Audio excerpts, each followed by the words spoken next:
Hello dear students, in today's video we are going to discuss the back exercise of lesson 1 class 7th English PSCB. So let's go for the solution. देखिए सबसे पहले जो activity number 1 है वो है vocabulary expansion. अब ये इसमें क्या दिया है आपको कुछ फ्रेजेस दिए हैं एंड उन्होंने उनके मीनिंग बताए हैं. आपका बस इतना सा काम है, you only have to understand these words, nothing else. The first phrase is draw water. Draw और वाटर मिलके दोनों मिलके एक फ्रेज बन गया है. अब इससे पहले मैं आपको ये बता दूं कि फ्रेज क्या होता है. Phrase is a collection of words having meaning but incomplete. यानी कि फ्रेज कुछ शब्दों के समूह को बोलते हैं जिसका मीनिंग तो होता है बट कंप्लीट नहीं होता, पूरा मीनिंग नहीं होता बट मीनिंग होता है. सो देखिए ड्रॉ वाटर का मतलब है पानी निकालना, to take out water from a well. जब पानी निकालते हैं वेल में से तो उस प्रोसेस को हम बोलते हैं ड्रॉ वाटर. एग्जाम्पल है कि I am thirsty, please let me draw water from your well. Okay, so next phrase is your majesty. ये वर्ड्स हम तब यूज़ करते हैं जब हम किसी राजा से या रानी से बात करें या उनके बारे में बात कर रहे हैं, तो हम उनको आदर भाव उनके लिए प्रकट करने के लिए रिस्पेक्टफुल वर्ड्स जिन्हें हम कहते हैं वो यूज़ करते हैं योर मेजेस्टी कह के. सो इसके सेंटेंस कुछ इस तरह से है, your majesty I am poor farmer please help me. या फिर नेक्स्ट सेंटेंस एक और इन्होंने दिया है, his majesty will soon arrive at the palace. So our third phrase is get justice. Get justice का मतलब होता है न्याय हासिल करना या न्यायपूर्वक व्यवहार होना. ठीक है, जब कोई आपके साथ न्याय करता है सो दैट इज आपको जस्टिस मिल गया है, you have got the justice. तो वही इन्होंने यहाँ पे दिया है, to be treated justly. Examples है इसके, people go to the court to get justice. Okay, so एक और एग्जाम्पल दिया उन्होंने सेंटेंस की, the farmer understood that he will get justice in the court. So let's go for fourth phrase, that is instead of. So let me tell you the meaning of this phrase. Instead of का मतलब होता है कि बजाय, यानी कि जब हम दो चीज़ों में से किसी एक चीज़ को मोर प्रेफरेंस देते हैं, सो उस सिचुएशन में हम इंस्टेड ऑफ का यूज़ करते हैं. देखिए जैसे इसका मीनिंग पहले समझ लेते हैं. Of is generally use with the word instead. We say of अक्सर इंस्टेड के साथ यूज़ होता है, आप अकेला इंस्टेड को कभी यूज़ नहीं कर सकते. We say instead of to mean one thing or person will replace another thing or person. यानी कि कोई एक वस्तु या फिर एक व्यक्ति दूसरी वस्तु या दूसरे व्यक्ति से बदल जाए, यानी हम उसकी जगह पे किसी और को ऑप्शन बना लें. ठीक है, जब एक चीज़ को छोड़ के दूसरी चीज़ को ऑप्शन बना लिया जाए उस सिचुएशन में इंस्टेड ऑफ का यूज़ करते हैं. सो आप एग्जाम्पल से ज़्यादा बढ़िया तरीके से समझ पाओगे. Examples are, there were green small lanes instead of busy streets. अब यहाँ पे बात कर रहे हैं, कहते हैं कि वहाँ पर ग्रीन स्मॉल लेन्स होती गलियाँ. सो ग्रीन स्मॉल लेन्स थी किसकी बजाय, बिजी स्ट्रीट्स की बजाय. यानी कि वहाँ पे बिजी स्ट्रीट्स नहीं थी, उसकी बजाय क्या थी, स्मॉल लेन्स थी. देखा हमने बिजी स्ट्रीट्स और स्मॉल लेन्स दोनों में से चूज़ कर लिया स्मॉल लेन्स को. सो ये याद रखना कि जिसको चूज़ किया है उसको इंस्टेड ऑफ से पहले लिखना है.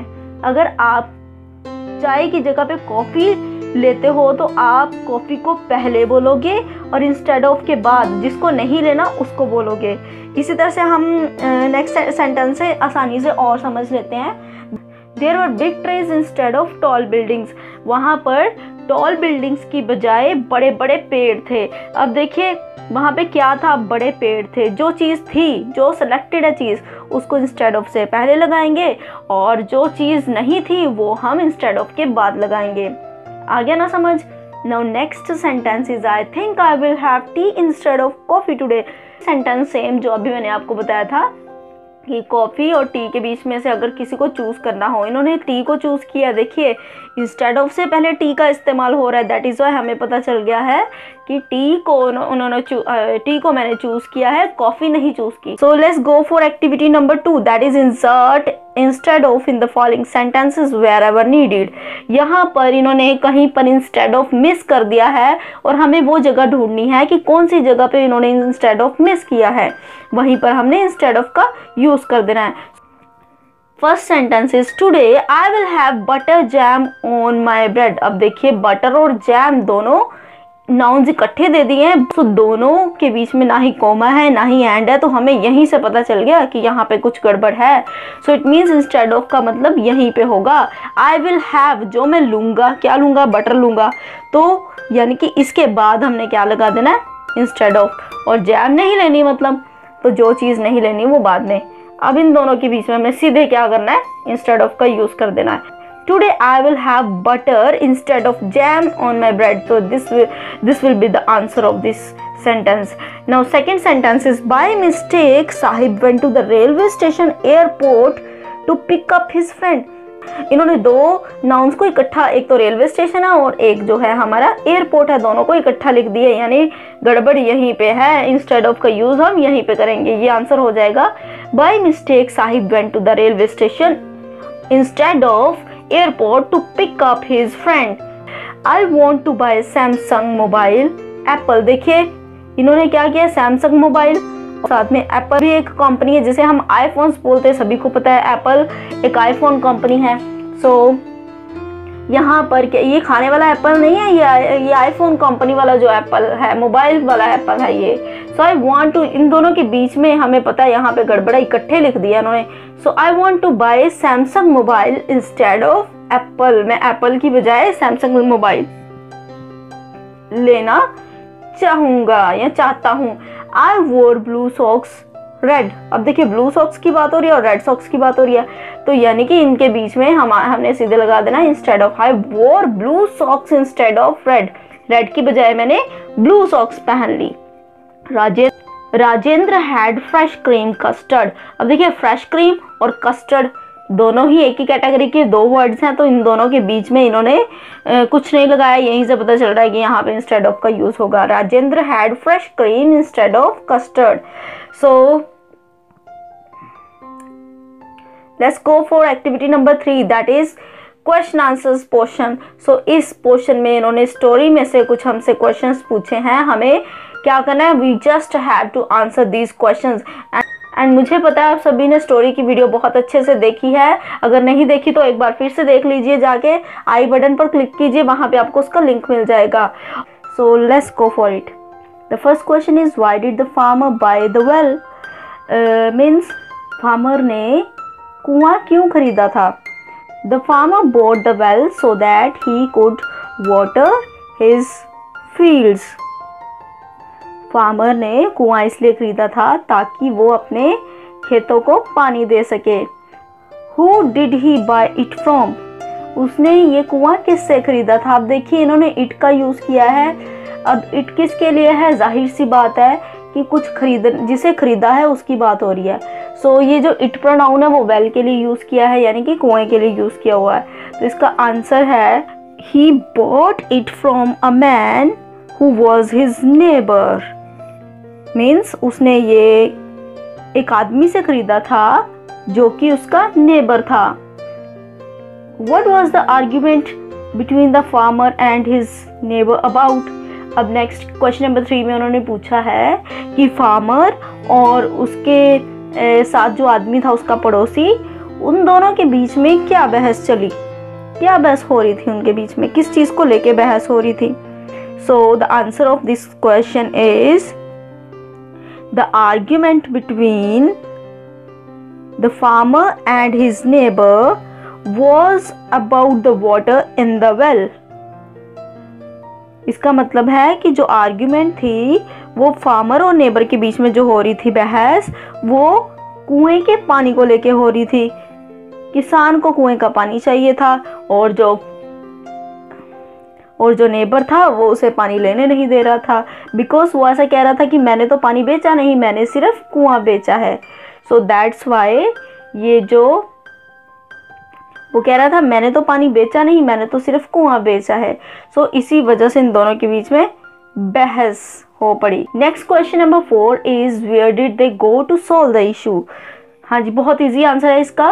वो अब इशू को, यानी कि ये जो समस्या थी इसे सुलझाने के लिए किसके पास गए थे। So very easy answer of this question, answer is they went to the court of king Krishnadeva Raya to solve the issue. वो कृष्णदेव राय जो राजा है उनके कोर्ट में, उनके न्यायालय में वहां पर गए थे इशू को, समस्या को सुलझाने के लिए। Now next question is what did the king do to solve the case. हाँ जी, किंग ने क्या किया था? किंग ने तो कुछ नहीं किया था, बस किंग ने इतना सा काम किया था कि उसने अपने सबसे बुद्धिमान मिनिस्टर, जिसका नाम था तेनालीरामन, उसको ये केस दे दिया था कि भाई तुम सॉल्व करो इसे, ये इंटरेस्टिंग केस लग रहा है। सो ये इसका आंसर कुछ इस तरह से हो जाएगा, the king asked Tenaliraman the wisest minister of his court to solve this issue. Let's go for the next question, that is question number 6. How did Tenali Raman solve the case? अब देखिए केस जो है वो तेनालीरामन के पास आ गया। अब तेनालीरामन ने कैसे सॉल्व किया था? हाँ जी, तेनालीरामन ने क्या बोला था, उस सोल्यूशन ये निकाला था उस आदमी को, यानी कि नेबर को, पड़ोसी को ये बोला था कि तुम या तो इस कुएं में से अपना पानी निकाल लो और या फिर इसका किराया दे दो। और किराया कितना बोला था उसने? 2 gold coins for a month. So Tenali Raman asked the neighbor to give 2 gold coin as rent for the water inside the well to the farmer. So ये थे हमारे 6 क्वेश्चंस जो उन्होंने पूछे थे। Now let's go for activity number 4. And activity number 4 is read and answer the questions that follow. आपको line को read करना है एंड जो आगे उसमें क्वेश्चन पूछा होगा उसका आंसर देना है। चलिए करते हैं। The farmer bored the well so that he could water his fields. Who is he in the sentence? अब यहाँ पे उन्होंने पूछा है कि he किसके लिए यूज किया है। अब he हमारा है यहाँ पर, तो ये जो he है इन्होंने यूज किया है फार्मर के लिए, इन्होंने प्रोनाउन ही यूज किया। तो यहाँ पे जितने भी बोल्ड वर्ड्स दिए हैं, यानी कि जो डार्क वर्ड्स दिए हैं, वो सारे के सारे प्रोनाउंस है। So who is he in this sentence, यहाँ पे सीधे हम लिख देंगे the farmer. Okay, now next line जो है, I have sold you the well not the water so you can not draw water from it. इसमें इन्होंने बोला है कि मैंने तुम्हें कुआं बेचा है, पानी नहीं, इसलिए तुम इसमें से पानी नहीं निकाल सकते। फ्रॉम इट का मतलब इसमें से। अब इट जो है इसमें की बात को बता रहा है, तो इसमें किसके लिए यूज किया है, किसमें से पानी निकालने की बात हो रही है, कुएं में से। सो यहाँ पे इट प्रोनाउन है वो किसके लिए यूज किया गया है, वेल के लिए। तो यहाँ पे हम लिख सकते हैं वेल, सीधे लिख देंगे the well. They went to the court of king Krishnadeva Raya. वो किंग कृष्णदेव राय के कोर्ट में गए। अब यहाँ पे उन्होंने बोला who are they in the sentence, they किसके लिए यूज किया है। अब आपको स्टोरी याद है कि कौन गया था राजा कृष्णदेव राय के कोर्ट में, तो हमें पता है कि वो जो फार्मर था साथ में उसका नेबर था, पड़ोसी, वो गए थे। तो यहाँ पे लिख सकते हैं the farmer and his neighbour went to the court of Raja Krishna. Sentence number 4 is he was listening to the complaints of people of his kingdom. वो अपने राज्य में लोगों की शिकायतों को सुन रहा था। अब हाँ जी, यहाँ पे ही पूछ लिया, कौन सुन रहा था? हमें पता है जो राजा कृष्णदेव राय थे वो सुन रहे थे। तो ही किसके लिए यूज किया है, किंग कृष्णदेव राय के लिए। सो इसका आंसर हो गया king Krishnadeva Raya. So next and the last sentence is I bought a well from him to water my fields. मैंने ये कुआं खरीदा है अपने खेतों को पानी देने के लिए। Who is him in the sentence? अब देखिए I bought a well from him, मैंने उससे ये कुआं खरीदा अपने खेतों को पानी देने के लिए। अब उससे किससे खरीदा, ये किसके लिए यूज किया है? यस, बिल्कुल सही, ये यूज किया है उस आदमी के लिए जो कि उसका पड़ोसी था। सो यहाँ pay him is used for the neighbour, यहाँ पे हम द नेबर आंसर कर देंगे। सो आई होप आप सभी को ये वाले आंसर्स अच्छे से पता चल गए होंगे।